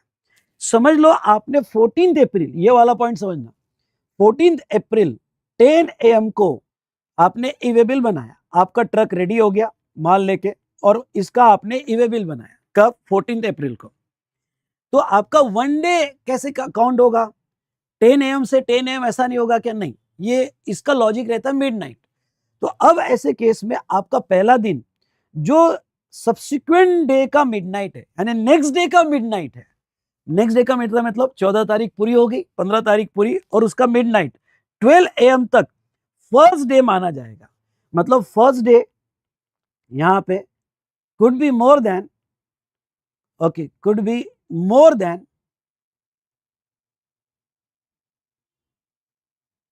कुड बी मोर देन, हाँ इनवॉइस नंबर ईवे बिल में देना पड़ता है, मोर देन 24 आवर्स। पहला, क्योंकि आपको मिडनाइट से आपके डे चालू होते हैं, तो पहला दिन 24 आवर्स से ज्यादा हो सकता है। Okay, could be more than 24 hours मतलब क्या, सुबह 10 बजे से 15 तारीख के रात को 12 AM तक आपका पहला दिन माना जाएगा, और फिर 12 AM से 12 AM फिर वो कनेक्ट हो जाता है। ओके, 15, 16, 12 AM से लेके 16, 17, 12 AM दूसरा दिन, तीसरा दिन, चौथा दिन। ओके, आपका ऐसा कैलकुलेशन होता है। ये डे कैलकुलेशन समझे क्या? अगर डे कैलकुलेशन समझोगे तो फटाफट डी टाइप करो भाई साहब, मेरे साथ कम्युनिकेट करो। ओके, मजा आ रहा है ना? रिवीजन में मजा आ रहा है ना? एटलीस्ट मजा आ रहा होगा तो कमेंट तो दो। ओके, और जो ऑफलाइन देखेंगे बिल्कुल आपकी कमेंट देना, लाइक करना और शेयर करना ज्यादा से ज्यादा। चलिए, ये हमने देखा। नेक्स्ट आ जाओ, non requirement of e way bill. नहीं, डाउट वगैरह बाद में बेटा, मैं इन बिटवीन नहीं लूंगा, नहीं तो आपके डाउट वगैरह लेते बेटा तो रिवीजन ही खत्म नहीं होगी, सब बाद में, आखिरी में। तो अब ऐसे केस में यहाँ पे non requirement of e way bill. अच्छा, कौन से केस में ईवे बिल आपको बनाने की जरूरत नहीं है? Transportation of non taxable goods, non taxable goods होगा तो ईवे बिल नहीं चाहिए। ज्वेलरी प्रीशियस स्टोन्स होगा तो ईवे बिल नहीं, ज्वेलरी प्रीशियस स्टोन के ईवे बिल नहीं बनाया जाता है, क्योंकि तुमने समझ लो तुम गोल्ड लेके जा रहे, ज्वेलरी लेके जा रहे, और तुमने ईवे बिल में इन्फॉर्म कर दिया पोर्टल पे कि हम ज्वेलरी गोल्ड लेके जा रहे हैं। भाई साहब, अगर जीएसटी पोर्टल से डेटा लीक हो गया कि ये ट्रक में ज्वेलरी जा रही है, तो गुंडों को पता चल जाएगा, डाकुओं को पता चल जाएगा और लूट लेंगे। इसलिए ओके, गवर्नमेंट ने कहा नहीं, ज्वेलरी वाले, प्रीशियस स्टोन्स वाले ईवे बिल नहीं देंगे। करेंसी जा रही होगी तो ईवे बिल नहीं होगा। पोस्टल बैगेज, पर्सनल इफेक्ट मतलब खुद के गुड्स हो गए तो ईवे बिल नहीं होगा। Empty cargo, transport bye non motorise vehicle, bullock cart वगैरह जिसमें मोटर नहीं होती है, उसमें ईवे बिल लगेगा। Movement of goods, ministry of defence के गुड्स हो गए तो उसका ईवे बिल नहीं रहता है। शेड्यूल 3 के गुड्स हो गए तो ईवे बिल नहीं होगा। कस्टम सुपरवी में जा रहा था, ईवे बिल नहीं। एग्जाम गुड्स होगा तो उसका ईवे बिल बनाने की जरूरत नहीं है। There are more cases of non requirement of e way bill, you can refer from the notes. और बहुत सारी केसेस है। ओके, वेवमेंट के लिए जा रहा है ट्रक, मतलब वेट करने के लिए जा रहा है, वेवमेंट के लिए जा रहा है, तो ईवे बिल बनाने की कोई भी जरूरत नहीं है। चलो, अब उसके बाद में ओके, नेक्स्ट क्वेश्चन एग्जाम में आ सकता है, ये स्टार करना। Documents to be carried out by a person in charge. भाई, ट्रक का जो ओनर है, वो ट्रक का ओनर कौन से डॉक्यूमेंट्स अपने साथ रखेगा? ओके, तो documents to be carried out by a person in charge. तो अब देखो, the person in charge of the conveyance shall carry invoice, bill of supply, delivery challan, bill of entry. Okay, चलो अब समझ लो, ट्रक आ रहा, ऑफिसर ने पकड़ लिया, ए इधर रोक रोक रोक, ट्रक साइड में रोक, चल डॉक्यूमेंट बता। ओके, तो कौन से डॉक्यूमेंट्स गुड्स के साथ होने चाहिए? तुम्हारे बेसिक डॉक्यूमेंट तो होने चाहिए। अगर मतलब गुड्स का डॉक्यूमेंट है इनवॉइस होना चाहिए। बिल ऑफ सप्लाई होगा तो bill of supply, composition dealer होगा तो उसको भी ईवे बिल बनाना पड़ेगा। डिलीवरी चालान होगी, सप्लाई नहीं होगा पर चालान तो बनाई होगी ना, चालान बता। और बिल ऑफ एंट्री वगैरह, अगर इंपोर्ट होगा तो bill of entry, plus copy of e way bill. हाँ, तुम्हारा इनवॉइस देख लिया, चल भाई तेरा इनवॉइस देख लिया, ओके तेरा इनवॉइस देख लिया, सब सही है, ओके यहाँ पे सब सही है, ओके चल ईवे बिल बता। सर ईवे बिल उसका रेफरेंस ईवे बिल नंबर है सर मेरे पास, आप एक्सेस कर लो। तो ईवे बिल आपका हो सकता है फिजिकल फॉर्म में हो, आपने प्रिंट आउट ली हो। ईवे बिल आपका इलेक्ट्रॉनिक फॉर्म में हो सकता है मोबाइल में हो, आईपैड में हो, या आरएफआई डिवाइस। अब देखो, रेडियो फ्रीक्वेंसी डिवाइस, अभी क्या होता है, ईवे बिल फास्टैग से कनेक्ट हो जाता है। ओके, ईवे यानी आपके ट्रक का जो फास्टैग होता है, फास्टैग जैसे ही कोई नाका आता है, टोल आता है, टोल से कनेक्ट हो जाता है, तो ये इसको कहते हैं आरएफडीआई डिवाइस। फास्टैग कभी देखा आपने? आरएफडीआई डिवाइस, तो आरएफडीआई डिवाइस से तुम्हारा ट्रैक हो जाता है। ओके, जैसे ही कोई टोल पे गए, डेटा कैच हो जाता है आपका, और ये फास्टैग से डेटा जीएसटी ऑफिसर को चले जाता है। ओके, तो आरएफआई डिवाइस लाइक फास्टैग वगैरह, ओके फास्टैग, ओके तो वो उससे हो जाता है। हाँ, क्लॉज बी वाला not applicable for rail air vessel. हाँ, आपका गुड्स अगर रेल एयर वेसल से जा रहा होगा तो आपको फिजिकल फॉर्म में ईवे बिल वगैरह रखने की जरूरत नहीं है। रोड से जा रहा होगा तो ईवे बिल फिजिकल फॉर्म में या इलेक्ट्रॉनिक फॉर्म में या आरएफआई डिवाइस के फॉर्म में आपका होना चाहिए। ओके, तो ये डॉक्यूमेंट्स आपको कैरी करना पड़ेगा, okay for e way bill. Inspection, okay inspection of e way bill, क्या कमिश्नर आपका ईवे बिल इंस्पेक्ट कर सकता है? बिल्कुल, कमिश्नर आपका ईवे बिल यहाँ पे इंस्पेक्ट कर सकता है। ओके, वो आपके ट्रक को रोक सकता है और अपनी इंस्पेक्शन रिपोर्ट सबमिट करेगा। चलो, वो इतना इंपॉर्टेंट नहीं है। सर, अगर मैंने ई-वे बिल नहीं बनाया, ओके, ई-वे बिल नहीं बनाया तो क्या होगा? तो सेक्शन 122 की पेनल्टी लग जाएगी, दैट इज 10,000 और tax divided, okay, whichever is higher, और गुड्स कॉन्फिस्केट भी हो सकता है सेक्शन 129 में। ओके, बस आप 2 लाइन में लिख देना कि अगर ई-वे बिल नहीं बनाया तो पेनल्टी और कॉन्फिस्केशन के एक्शन हो सकती हैं। Now next, which is very important, इसके ऊपर क्वेश्चन आ सकता है, अच्छे से बढ़ के जाना। एक्सेप्टेंस, रिजेक्शन और cancellation of e-way bill. Okay, तो पहले देखेंगे एक्सेप्टेंस और रिजेक्शन। मतलब क्या कि क्या ई-वे बिल जो बनाया गया उसको रिजेक्ट कर सकते हैं क्या? जैसे मैं अपनी केस स्टडी जो मैंने रेगुलर क्लास में आपको बताई थी, फिर से एक्सप्लेन करता हूँ। क्या हुआ? ओके, कुछ दिन पहले की बात है कि मुझे एक एसएमएस आया कि भाई एडुस्मार्ट एकेडमी प्राइवेट लिमिटेड, जो हमारी कंपनी है, इसके नाम का ई-वे बिल बना है। ई-वे बिल बना है तो मैंने एसएमएस अकाउंटेंट को ट्रांसफर कर दिया कि भाई ई-वे बिल बना है, कोई परचेस की क्या अपन ने?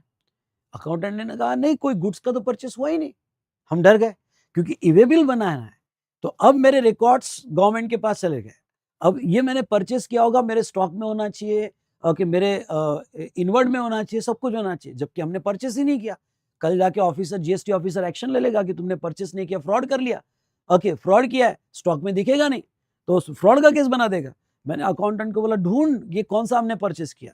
वो ढूंढ रही है, क्या यार क्या परचेस किया, कुछ याद ही नहीं आ रहा है। ई-वे बिल नंबर हमारे नाम पे जनरेट हो गया। अब मेरे पास ऑप्शन क्या था? अगर गलती से मेरे नाम पे ई-वे बिल जनरेट हो गया तो मैं रिजेक्ट कर दूं उसको।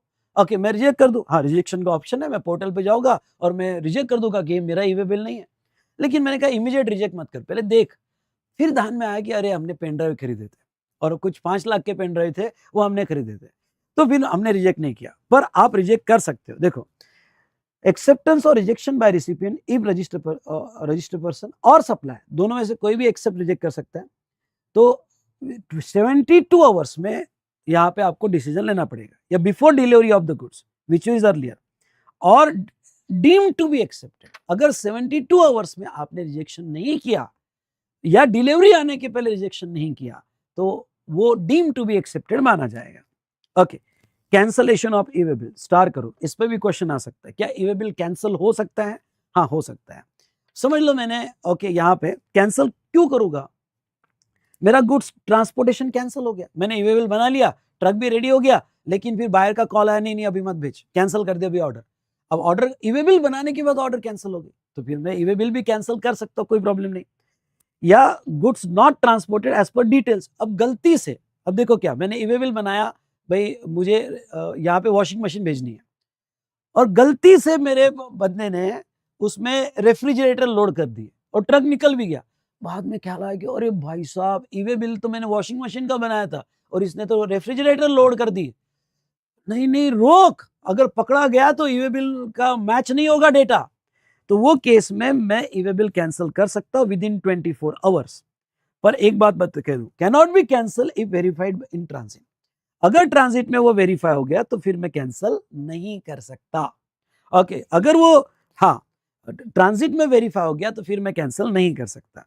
अगर वेरीफाई ट्रक पकड़ा नहीं गया होगा तो 24 आवर्स में मैं कैंसिल करके ट्रक को वापस बुला सकता हूं।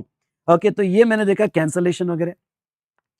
नाउ ट्रांसशिपमेंट ऑफ गुड्स और bill to ship to, okay, transportation, ये दो वाले पॉइंट समझ लो। ओके, यहाँ पे ट्रांसशिपमेंट ऑफ गुड्स यानी क्या होता है समझ लो।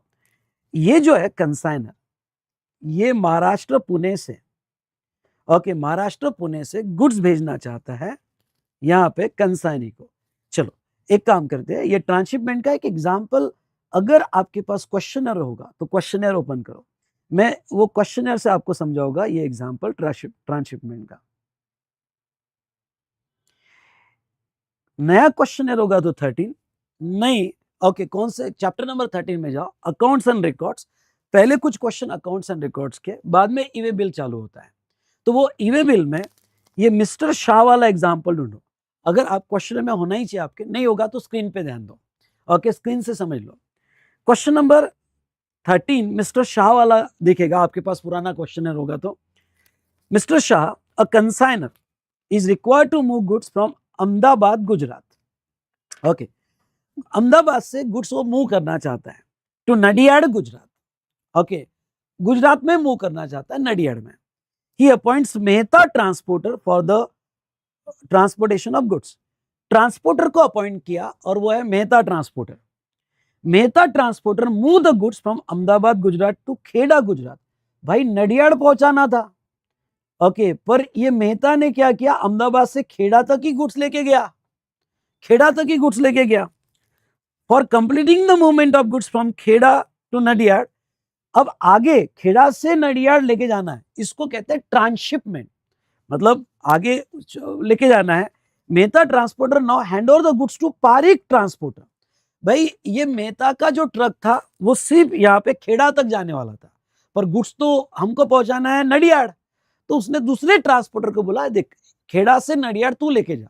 तो गुड्स ट्रांसशिप हुए, मतलब कन्वेंस चेंज हुआ, कन्वेंस चेंज हुआ। जैसे हमारे डायग्राम में पहला ट्रक ये, और फिर यहां से ट्रांसशिफ्ट हुए दूसरे ट्रक में, ओके, दूसरे ट्रक में ट्रांसशिप हुए यहाँ पे, तो दूसरे ट्रक में वो शिफ्ट हो गए। Explain the procedure regarding to e-way bill to be followed by consignor and transporter as per the provision of law. ये प्रोसीजर थोड़ा पढ़ के जाना, क्वेश्चन आया तो थोड़ा पढ़ के जाना है प्रोसीजर, स्लोली पढ़ना, पर मैं आपको बताता हूं। तो प्रोसीजर क्या होगी, तो मैं आपके सामने क्वेश्चन रखता हूं।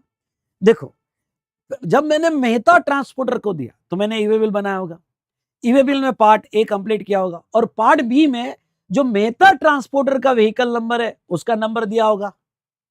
पर प्रॉब्लम क्या है, मेहता जो गुड्स लेके गया वो खेड़ा तक ही लेके गया। अब खेड़ा में ट्रक चेंज हो गया और ट्रांसपोर्टर भी चेंज हो गया, पारिक आ गया। तो अब ये जो पारिक ट्रांसपोर्टर आ गया उसका ट्रक व्हीकल नंबर अलग है। ओ भाई साहब, मैंने ई-वे बिल में तो मेहता का ट्रक नंबर दिया हुआ है, और अब पारिक का ट्रक बदल गया। अब उसका जो है ट्रक नंबर यहाँ पे है ही नहीं, उसका ट्रक नंबर यहाँ पे नहीं है, और अगर मेरा गुड्स पकड़ा गया और व्हीकल नंबर मैच नहीं हुआ तो बड़ी गड़बड़ हो जाएगी, बड़ी गड़बड़ हो जाएगी।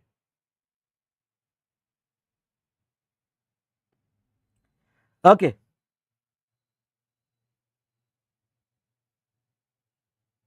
इधर ध्यान दो। तो ऐसे सिचुएशन में कॉन्सेप्ट समझ लो बेटा। तो ऐसे सिचुएशन में मैं आपको ये कहना चाहता हूं, हाँ, तो ऐसे केस में यहां पे जो है, आप मुझे बताओ, चलो मेरे साथ कम्युनिकेट करो, आप मुझे बताओ कि यहां पे दो ई-वे बिल बनाने पड़ेंगे क्या, क्योंकि ये वाला बदल गया, पार्ट बी का ये व्हीकल नंबर बदल गया, दो ई-वे बिल बनाने पड़ेंगे क्या, पहला सवाल। या फिर जो पहले ई-वे बिल बनाया था मेहता का वही कंटिन्यू रहेगा, बस पार्ट बी चेंज कर देंगे और पारिक पार्ट बी चेंज कर देगा, Parikh transporter part B change कर देगा। तो मुझे बताओ, क्या नया ई-वे बिल रहेगा या सिर्फ पार्ट बी चेंज करना पड़ेगा, और हम पारिक को असाइन कर देंगे कि पार्ट बी चेंज कर दे। तो आपका कहना क्या, फर्स्ट या सेकंड, बोलो फटाफट, फर्स्ट या सेकंड बोलो फटाफट। Okay, for transshipment of goods. तो यस, लॉ ये कहता है अनदर रजिस्टर्ड ट्रांसपोर्टर, यानी हमारा पारिक सिर्फ पार्ट बी चेंज करेगा। Okay, only one e-way bill रहेगा, आपको दो ई-वे बिल बनाने की जरूरत नहीं है, बस पार्ट बी चेंज हो जाएगा। करेक्ट, आपका सिर्फ पार्ट बी चेंज हो जाएगा, दो ई-वे बिल बनाने की जरूरत नहीं है।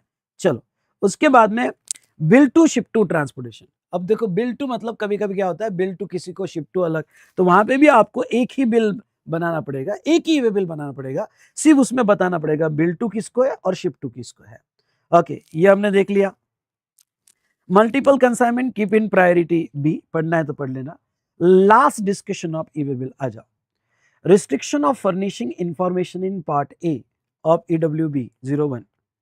Okay, very important, okay very important, थोड़ा ये समझ लो। अब जो मैं कहने जा रहा हूं वो कॉन्सेप्ट को समझ लो ई-वे बिल के। हाँ, restriction of furnishing information in part A of EWB 01 और e-way bill is not allowed to be generated और ब्लॉकिंग ऑफ ई-वे बिल। कब आपका ई-वे बिल ब्लॉक हो जाता है? एग्जाम्पल लेते हैं ललित का, यहां पे ध्यान दो, इधर ध्यान दो, एग्जाम्पल लेते हैं ललित का। ललित जो है जीएसटी में रजिस्टर्ड है, जीएसटी में रजिस्टर्ड पर्सन है, वो अपना आउटवर्ड सप्लाई करता है और वो परचेसेस भी करता है। लेकिन ललित जो यहां पे है, उसका ई-वे बिल ब्लॉक हो गया। उसका ई वे बिल ब्लॉक हो गया, यानी उसका जीएसटीएन नंबर रेड फ्लैग में चला गया, अब वो ई वे बिल नहीं बना सकता। कौन सी ऐसी केसेस है जहां पर्सन के ई वे बिल ब्लॉक हो जाते हैं? पहला, अगर वो कंपोजिशन डीलर होगा and has not furnished the statement in CMP 08, composition dealer होगा और उनको क्वार्टरली स्टेटमेंट देना पड़ता है सीएमपी 08 में, और सीएमपी 08 में फॉर 2 कॉन्जिक्यूटिव टैक्स पीरियड, अब 2 कॉन्जिक्यूटिव टैक्स पीरियड मतलब 2 क्वार्टर, अगर इंडिया का कोई भी कंपोजिशन डीलर होगा और 2 क्वार्टर का स्टेटमेंट नहीं दे रहा होगा तो उसका ई वे बिल ब्लॉक हो जाएगा। अब भाई साहब ई वे बिल ब्लॉक हो गया मतलब बिना ई वे बिल के तो मूवमेंट भी नहीं कर सकते, और मूवमेंट कर दिया तो ट्रक पकड़ा जाएगा, पकड़ा गया तो बारात आएगी, ये डेंजरस केस है। तो अगर कोई कंपोजिशन डीलर होगा और 2 टैक्स पीरियड का उसने स्टेटमेंट नहीं दिया होगा तो ब्लॉक हो जाएगा। दूसरा, कोई नॉर्मल पर्सन होगा and has not furnished return 3B for 2 consecutive tax period, 2 consecutive tax period का अगर उसने रिटर्न नहीं दिया जीएसटीआर 3B तो उसका ई वे बिल ब्लॉक कर देंगे। या 2 कॉन्जिक्यूटिव पीरियड का उसने जीएसटीआर 1 नहीं दिया, 2 कॉन्जिक्यूटिव पीरियड का जीएसटीआर 1 नहीं दिया तो जीएसटीआर 1 2 टैक्स पीरियड का नहीं दिया, 3B 2 टैक्स पीरियड का नहीं दिया तो उसका ई वे बिल ब्लॉक हो जाएगा। या कोई भी पर्सन जिसका रजिस्ट्रेशन सस्पेंड हुआ हो तो उसका ई वे बिल ब्लॉक हो जाएगा। तो ऐसे केस में यहां पे देखो कब कब ब्लॉक होगा, लर्न रट्टा मार के जाना। पहला, composition dealer 2 consecutive tax period का उसने यहां पे रिटर्न नहीं दिया, other person has not furnished the return for 2 tax period, या outward supply statement, outward supply statement मतलब जीएसटीआर 1 उसने 2 टैक्स पीरियड का नहीं दिया, या उसका रजिस्ट्रेशन सस्पेंड हो गया तो उसका ई वे बिल ब्लॉक हो जाएगा। तो इस तरह से हमने यहां डिस्कस किया क्या दोस्तों, e way bill. Done done done done, yes और नो। अब आ जाओ इंपॉर्टेंट क्वेश्चंस में, अब आ जाओ इंपॉर्टेंट क्वेश्चंस में ई वे बिल से रिलेटेड। ठीक है, तो दोस्तों मैं इंपॉर्टेंट क्वेश्चन आपको बता रहा हूं और डिस्क्रिप्शन में मैं अभी अपडेट भी कर दूंगा। आगे आपके पास ओल्ड क्वेश्चन होगा तो उसमें वो क्वेश्चन नंबर भी मैं अपडेट कर दूंगा, इस वीडियो का डिस्क्रिप्शन आपने देख लेना। ओके, अभी स्क्रीन पे देखो, मैं आता हूं क्वेश्चन नंबर 11 पे। ओके, मेरे साथ फटाफट क्वेश्चन डिस्कस कर लेते हैं। यश एंड कंपनी, ध्यान देना स्क्रीन की तरफ, अभी वो मत देखो। अगर आपके पास ये दिखता होगा यश एंड कंपनी वाला, ओके यश एंड कंपनी वाला क्वेश्चन आपके नोटबुक में दिख रहा होगा तो देखो, नहीं तो स्क्रीन पे देखो, कॉन्सेप्ट को समझ लो। Yash and Company manufacturer and supplier of plastic goods is registered under GST in the state of Maharashtra. Yash and Company sold plastic goods to a retail seller in Punjab. The value 43,000 excluding GST. Now it want to send consignment of such plastic goods to the retail seller in Punjab. Punjab को भेज रहा है. You are required to examine and advise Yash and Company whether e-way bill is mandatorily required to be generated in respect of such movement of goods. IPC Jain 21 CA inter mock test paper में सवाल पूछा गया था। अब अगर आप यहाँ पे इंपॉर्टेंट है आपका प्रेजेंटेशन स्किल, पहले आप लीगल प्रोविजन दो, पर मेरा आपसे पहला सवाल क्या है, ओके पहले आंसर तो जनरेट करो फिर हम प्रेजेंटेशन देखेंगे। ओके, तो पहले क्या करो, 43,000 है, ओके 43,000 है, आपसे मिस्टेक क्या हो सकती है, 50,000 से कम है, ये बिल लगाने की जरूरत नहीं, गलत। जब आप वैल्यू फिक्स कर रहे हो तो बताओ क्या होगा, वैल्यू फिक्स करते वक्त 43,000 प्लस जीएसटी, जीएसटी 18%, तो चलो 43,000 प्लस जीएसटी करो, कितना आ रहा है, तो 43,000 आपका रहेगा, अरे यार बताओ बराबर कितना आ रहा है, तो 43,000 प्लस जीएसटी अगर आप करोगे तो आपका 50,740 आता है, 50,740 आता है। तो ये केस में 50,000 से ज्यादा है, ई वे बिल जनरेट करना पड़ेगा, ई वे बिल जनरेट करना पड़ेगा भाई साहब। अगर ये आपको क्वेश्चन 3 मार्क्स के लिए आता है, ओके तो कैसे लिखना, पहले लीगल प्रोविजन लिखना कि 50,000 के ऊपर अगर होगा तो ई वे बिल बनाना पड़ेगा। वैल्यू कैसे डिटरमाइन होगी, तो वैल्यू एज पर सेक्शन 15 होगी, ओके उसमें जीएसटी ऐड करना पड़ेगा, और एग्जम्प्ट होगा तो एक्सक्लूड करना पड़ेगा, एग्जाम होगा तो ये लिखना पड़ेगा आपको भाई साहब, सिर्फ डायरेक्ट कैलकुलेशन करके दिया तो नहीं होगा। तो ऐसे सिचुएशन में 5740 होता है, 50,000 के ऊपर होता है तो ई वे बिल बनाने पड़ेंगे। नाउ क्वेश्चन नंबर 2, आ जाओ फटाफट, क्वेश्चन नंबर 2, ये इंटर एग्जाम नवंबर 22 में आया था। Messrs. Sakura Enterprises made an interstate supply of taxable goods valued 47,500 and exempt goods 2,000.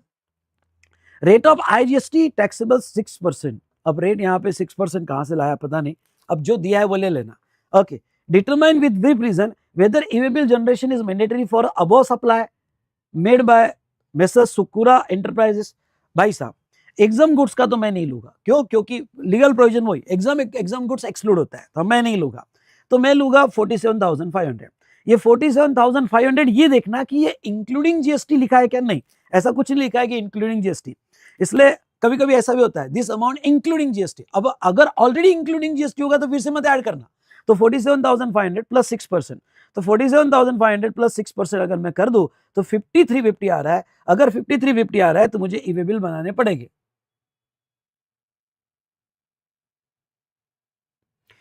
Sir E way bill बनाते वक्त कुछ मिस्टेक हो गया तो कैंसिल करके फिर से बनाओ। नाउ थर्ड देखो, ये मॉक टेस्ट पेपर में सवाल पूछा था May 25 में। Dhananjay associate registered in Gujarat, deal in industrial grade iron and steel product. The proprietor of Dhananjay associate sold TMT iron bars. GST applicable is 18%. To a retailer in the Maharashtra, value 40,000 excluding GST. ठीक है। As per the agreement of sale, goods are to be delivered at the premises of retailer. Transport supplier transport कर रहा है, okay, supplier transport कर रहा है, transportation cost 7,000 has been charge separately to deliver same to the supplier of Maharashtra. In above scenario determine e way bill required to be issued. भाई साहब यहाँ legal provision क्या होगी, ये वैल्यूएशन का ई वे बिल है। सबसे पहले तो आपकी ट्रांजैक्शन वैल्यू ली जाएगी 40,000, लेकिन सेक्शन 15(2) में any incidental expenses charge, yes आपने 7,000 इंसिडेंटल एक्सपेंसेस सेक्शन 15(2)(c) में चार्ज किए, 15(2)(c) भी कोट करना पड़ेगा, 15(2)(c) में चार्ज किए, इसलिए 7,000 ऐड हो जाएगा, 40 प्लस 7,000 हो जाएगा, क्योंकि फिर 15(2) का एडजस्टमेंट करना पड़ेगा। 47 हुआ, 47 पर 18% जीएसटी, ई वे बिल पर्पस के लिए जीएसटी भी इंक्लूड करना पड़ेगा, तो जीएसटी ऐड करने के बाद आपकी वैल्यू जो हो जाएगी 47,000 ओके प्लस 7,000 और उसका 118% यानी 18% ऐड कर दो तो 55,460 हो जाएगा, तो आपको ई वे बिल बनाना पड़ेगा। Done done done done. अरे भाई साहब ओके, ऐसे क्वेश्चन आए तो छोड़ना मत, इजी थे क्या, इजी थे तो इजेड टाइप करो, चलो इजेड टाइप करो। अब आ जाओ आप क्वेश्चन नंबर 14 में, ओके क्वेश्चन नंबर 14 में आ जाओ। देखो आपके बुक में ये क्वेश्चन मिल जाएगा, नया होगा तो ठीक है, नहीं तो पुराना होगा तो ओके डेफिनेटली मिल जाएगा, नहीं तो स्क्रीन पे देख लो। Answer the following question, examine the correctness of the statement once generated and e way bill can not be cancel. क्या आपने एक बार ई वे बिल जनरेट करने के बाद कैंसिल होता है क्या? होता है, कैंसिल हो जाता है if goods are not transported और not transported as per specification. Chart book सामने रखो और आप 24 आवर्स में कैंसिल कर सकते हो, 24 आवर्स में कैंसिल कर सकते हो, नहीं ट्रांसपोर्ट किया या एज पर स्पेसिफिकेशन नहीं होगा तो आप यहाँ पे कैंसिलेशन कर सकते हो। दूसरा, e way bill generated is one state is valid to another state. Okay देखो e way bill state wise नहीं होता है, आपने ई वे बिल जनरेट कर लिया तो वो ऑल ओवर इंडिया वैलिड होता है, यह स्टेटमेंट इज करेक्ट। ओके तो यहाँ पे वैलिडिटी उसकी हर स्टेट के लिए होती है, वो स्टेट वाइज नहीं होता है। Next, one consolidated E way bill can be generated for multiple invoices, comment the validity of the above statement. नहीं, ई वे बिल इनवॉइस वाइज होता है, statement is invalid. Okay multiple invoice can not be club in one E way bill. E way bill जो बनता है for each invoice बनता है, हर invoice के लिए सेपरेट ई वे बिल बनता है, यह आप ध्यान रखना। उसके बाद what do you mean by acceptance और rejection of E way bill, मतलब अगर आपको रिजेक्ट करना है तो 72 आवर्स या बिफोर डिलीवरी आप रिजेक्ट कर सकते हो, otherwise deem to be accepted माना जाएगा। और fourth number, mister X registered person has caused the movement of goods, X ने मूवमेंट कॉज किया goods, consignment value exceeding 50,000 in relation to supply. The generated e-way bill, however, after generation of e-way bill, he found a mistake in e-way bill and want to edit it. You are required to advise Mr. X whether he can do so with the help of relevant provision. e-way bill edit नहीं होता है, mistake होती है तो cancel करना पड़ता है। तो देखो यहाँ पे okay, e-way bill cannot be edited or corrected within 24 hours, आपको कैंसिल करना पड़ेगा। तो गिवन केस में आप e-way bill कैंसिल करो और नया बनाओ, पर एडिट नहीं हो सकता है।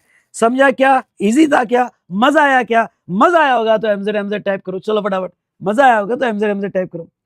अब आ जाओ आप क्वेश्चन नंबर 15 पे, explain the validity of E way bill. Validity of E way bill तो वही है बेटा, ओके अगर ये मल्टी मॉडल वाला नहीं भी लिखा तो भी चलेगा, मल्टी मॉडल सिर्फ आप लिखो cargo other than over dimensional cargo 200 kilometre one day मिलेगा, और फॉर एवरी एडिशनल 200 किलोमीटर या part thereof additional one day मिलेगा। और डायमेंशनल कार्गो होगा तो 20 और एडिशनल हर 20 पे वन डे आपको मिलता जाएगा। ठीक है, वैलिडिटी आपकी ईवे बिल की स्टार्ट होगी जब आप कंप्लीट इंफॉर्मेशन दे दोगे। एक्सटेंशन विद इन 8 आवर्स आप ले सकते हो, ठीक है। नाउ अब दूसरा, अग्नि लिमिटेड और रजिस्टर्ड सप्लायर, आ जाओ वापस। Agni limited registered supplier wishes to transport cargo by road between two cities situated at distance 368 kilometre. जब तक वो ओवर डायमेंशनल कार्गो नहीं देते, आपको डिफॉल्ट एजम्पशन लेना है other than over dimensional cargo, मतलब normal cargo.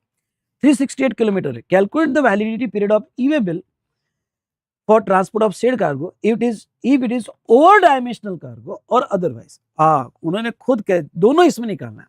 Over dimensional cargo होगा तो क्या, अदरवाइज होगा तो क्या। चलो, ओवर डायमेंशनल कार्गो के लिए 20 किलोमीटर का एक दिन दिया है, तो 368 है। 368 है तो कितने डेज हो जाएंगे, चलो कैलकुलेट करो। तो आपके यहाँ पे ओवर डायमेंशनल कार्गो होगा तो आपके जो डेट होंगे 368 है, तो 360 के 18 डेज और एक दिन एक्स्ट्रा 8 किलोमीटर 90 डेज, और नॉर्मल कार्गो होगा तो 2 ही दिन मिलेंगे। ओके, क्योंकि 200 का लिमिट लग जाएगा, तो वो केस में 2 दिन मिलेंगे। नेक्स्ट थर्ड देखो, a consignor hand over his goods for transportation on Friday to the transporter. Consignor ने फ्राइडे को गुड्स दिया, however assign the transporter start the movement of goods of consignor's warehouse to his depot located 600 km on Monday. Monday को start हुआ। When e-way bill is to be generated and how many days to be valid? Normal cargo है, Monday से start हुआ, पर Monday से start होगा तो हमारा वैलिडिटी मंडे से स्टार्ट होगा। When part B is completed, Monday हो गया और ट्यूसडे वेडनेसडे की मिडनाइट, ओके 12 बजे 12 AM, फिर वेडनेसडे और थर्सडे की मिडनाइट 12 AM। हमको कितना मिलेगा 600 किलोमीटर्स के लिए 200 200 200 3 डेज मिलेंगे। ये आपका 1 हो गया, ये 1 हो गया, और थर्सडे फ्राइडे की मिडनाइट, ओके मिडनाइट, या ये थर्ड डे हो गया। हाँ, तो आपका फ्राइडे मिडनाइट में 3 डे मिलेंगे, ओके 3 डेज मिलेंगे। मंडे से आपका स्टार्ट किया जाएगा और assume that goods transport is not over dimensional cargo, और फ्राइडे मिडनाइट को वो खत्म होगा। फ्राइडे मिडनाइट को वो खत्म होगा। आई होप आपको समझा होगा। तो ये क्वेश्चन नंबर 15 हो गया। उसके बाद में आप आ जाओ नेक्स्ट क्वेश्चन नंबर 18 पे। What are the documents required to be carried out by a person in charge of the conveyance. Documents क्या चाहिए, या what are the documents and device to be carried out by person in charge of the conveyance. Basic document, invoice, bill of supply, delivery challan चाहिए। E way bill भी चाहिए, either physical form में, electronic form में, RFID में। लेकिन इसके exception है, rail, air और वेसल होगा तो उसके साथ ई-वे बिल नहीं भी रहा तो चलेगा। और इंपोर्टेड गुड्स होगा तो बिल ऑफ एंट्री आपकी साथ में होना जरूरी है। तो ये एक थ्योरेटिकल क्वेश्चन पढ़ के जाना। उसके बाद में आ जाओ ये question number 20 important. Question number 20 important. देखो, ये नवंबर 23 एग्जाम में पूछा गया था। Mister Venaram proprietor of messrs Lalit Kirana store, ठीक है, वेनाराम प्रोप्राइटर है ललित किराना स्टोर्स का, is registered as a composition dealer in the Jodhpur district of Rajasthan. Composition dealer है। क्या कंपोजिशन डीलर को भी ई-वे बिल बनाना पड़ता है? यस बनाना पड़ता है, ठीक है। He has not furnished the statement for payment of self-assessment tax in the form CMP 08 for 2 consecutive tax period. अब इन्होंने स्टेटमेंट नहीं दिया 2 consecutive tax period, इसलिए इसका ई-वे बिल तो ब्लॉक हो गया। अब देखो, मैं आपको एक बात बताना चाहता हूं आगे बढ़ने के पहले। अगर आपने 2 consecutive tax period का नहीं दिया तो आपके आउटवर्ड का ई-वे बिल ब्लॉक होता है।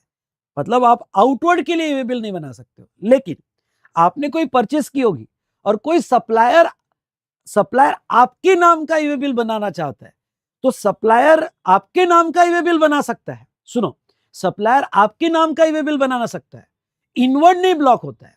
तो यहां पे generation of e-way bill for inward supply is allowed. Generation of e-way bill for inward supply is allowed. Block क्या होता है? आउटवर्ड सप्लाई का ई-वे बिल नहीं बन सकता।